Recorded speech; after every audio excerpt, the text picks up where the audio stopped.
I am at Blue Compass RV in Jacksonville, Florida, just off of Merrill Rd. We're going to be talking about the different types and classes of RVs that are available. Let's go look at some RVs. RV Life Trip Wizard makes it easy to plan RV safe routes. Using a basic web browser, you're able to locate over 20,000 campgrounds with real reviews and over 57,000 points of interest, including fueling stations. Save time planning your next trip with RV Life Trip Wizard by scanning the QR code on the screen or click my affiliate link in the description box of this video. Thank you, RV Life Trip Wizard, for sponsoring this video.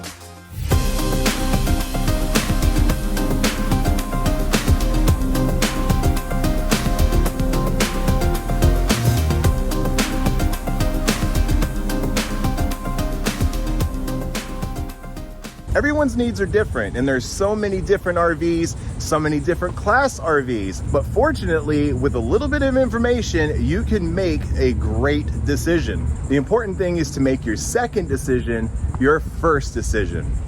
One thing I want you to keep in mind is that none of these RVs have any running air conditioning, and it's extremely hot in Florida. So just bear with me a little bit. It's going to be really hot. Yeah.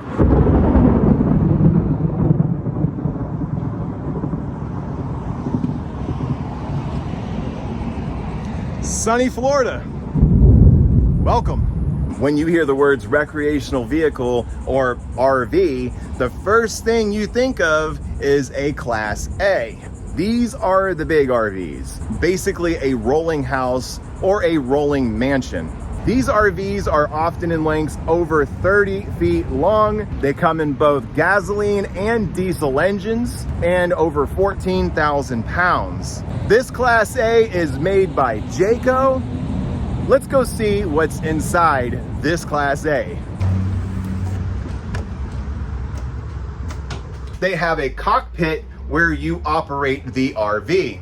And this takes away from some of the living space, so that might be something to keep in mind. Which is why some manufacturers decide to put a bed at the top of the cockpit to create livable space. I'm telling you, these RV manufacturers are able to squeeze every square inch out of an RV. And as I've stated in many of my videos, space in an RV is a luxury. Class Bs are all over the place in sizes, weights. These are the RVs that people refer to as vans. And you can get them in places where you can't one of these larger RVs. So if you're looking for something a little smaller and you don't mind giving up a few features, then a Class B is the route that you might consider going. This model is an overland storyteller. And let's go see what we have inside.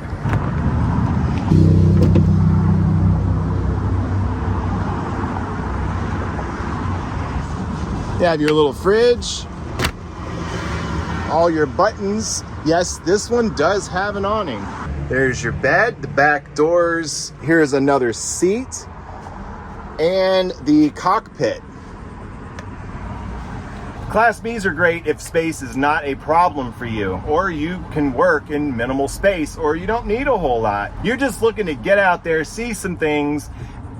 This will do it. And it has most of the features of the bigger rigs, just in a smaller fashion. But the trade-off is you get easier drivability, you can fit the RV in more places, and these can be very efficient on fuel. You see, RVs don't get the greatest fuel mileage. When considering a Class B, make sure that this is the class you are looking for and it has everything you need. That way, when you get your keys, you're ready to go. Another thing worth noting is Class Bs are very easily serviceable. A lot of shops will work on a Class B where they won't work on some of the larger rigs because you need a special shop, special set of tools, and it could be very hard to find some of these places. Where a Class B, you can get them in a lot more shops.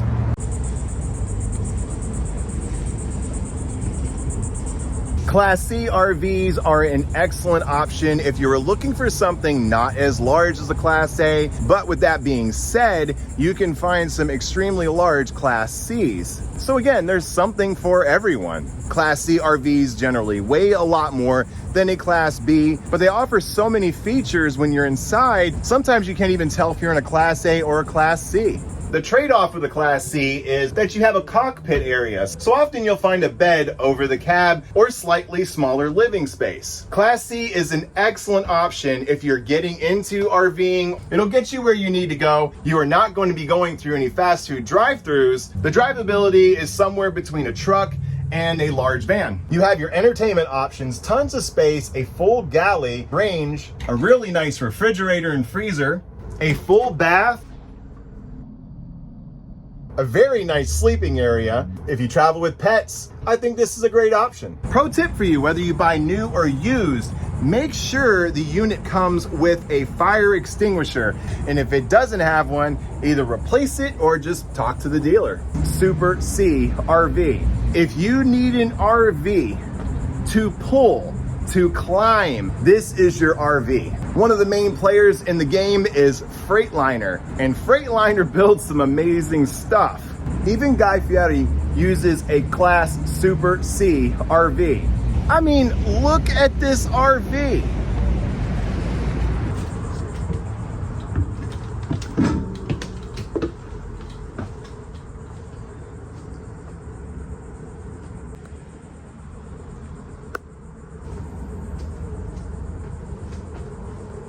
I'm serious, some of these RVs are nicer than houses.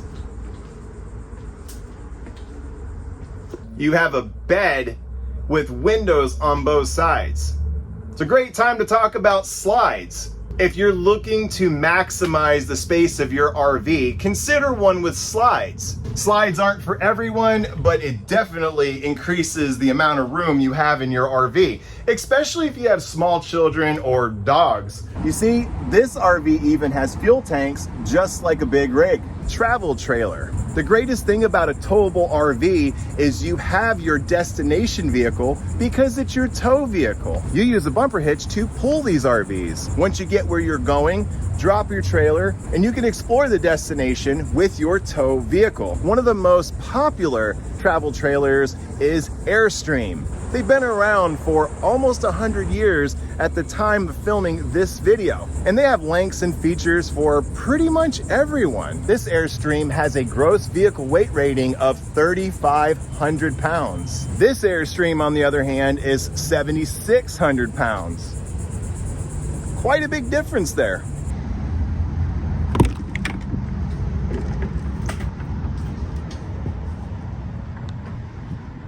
Airstreams are some of the most iconic RVs in the RV world. They've been around for a very long time and they know what they're doing. And they have some of the coolest features that you can find on an RV. Look at the way this door latches.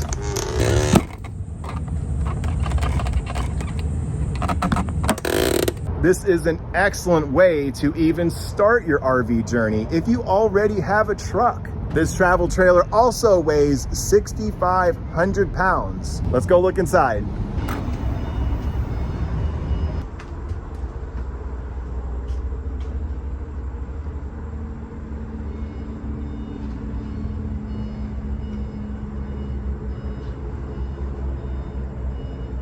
These travel trailers can be absolutely phenomenal.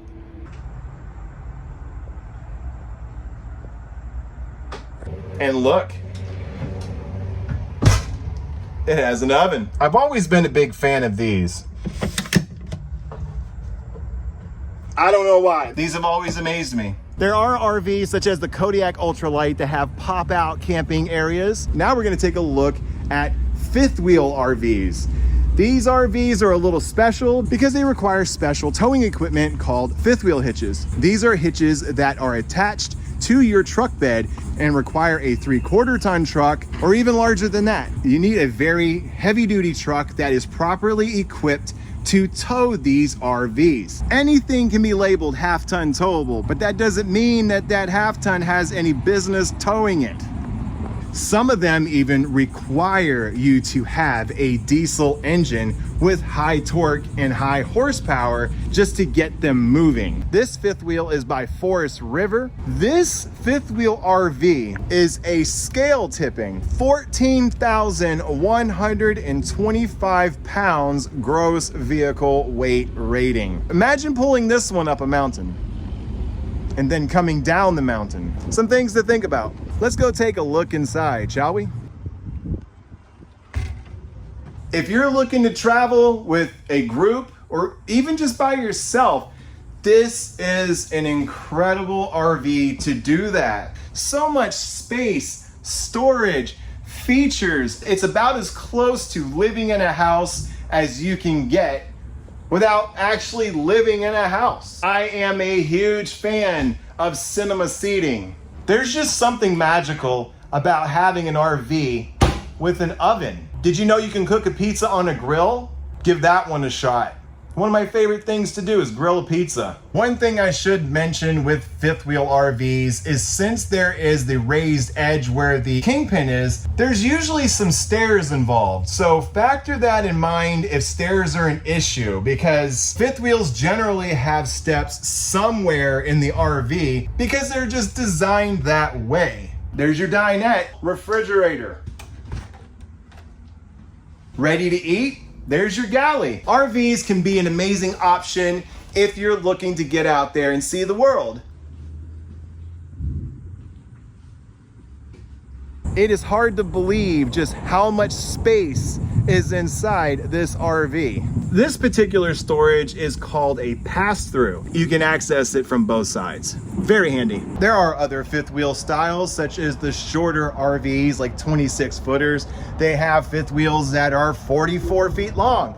They have variants such as toy haulers, where the rear of the trailer is an area that you can store all your toys, such as four-wheelers, motorbikes, bikes, or whatever you're carrying with you. Some owners refer to that as their garage and still have a livable area. This is the Seismic by Jayco.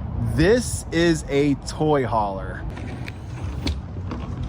This is essentially the garage portion of the fifth wheel RV where you would store your toys. Usually your toys are filthy and you need to clean them off, or they're full of dirt, or the whole area here gets dirty because that's what it's for. This makes cleanup so much easier, along with cabinets that you can store paper towels, other things you may need. Going into the living area, look how nice and how open. This is a full-size stove and oven, along with a residential fridge. Here's another access door to the restroom. There's your massive seating area, even a little hideaway area for someone to take a nap or sleep. That could be a sleeping arrangement. But as you can see, there are so many options. You're gonna find something you like. And if you don't find something you like, check out Blue Compass RV. This is fuel for your toys. And here's where you fill it. This is a fifth wheel RV, so you will need a properly equipped truck in order to pull this RV. This 3-axle behemoth monster weighs an earth-shattering 20,900 pounds. When you're looking for a fifth wheel, check out MORryde. MORryde makes your journey so much more pleasant by taking a lot of the shocks out of where the hitch connects. It's just an overall better experience.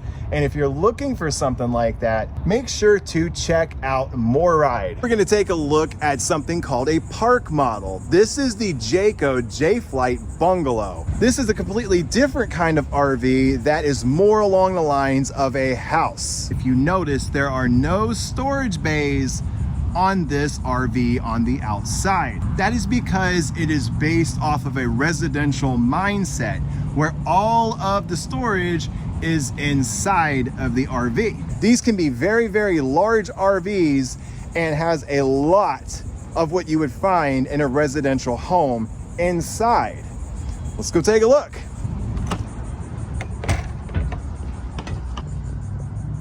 These windows are boarded up because it's on display, but this would all be viewable windows looking to the outside. This would be where the hitch is, so you have more of a forward-looking view. And there's even a door to close off the bedroom.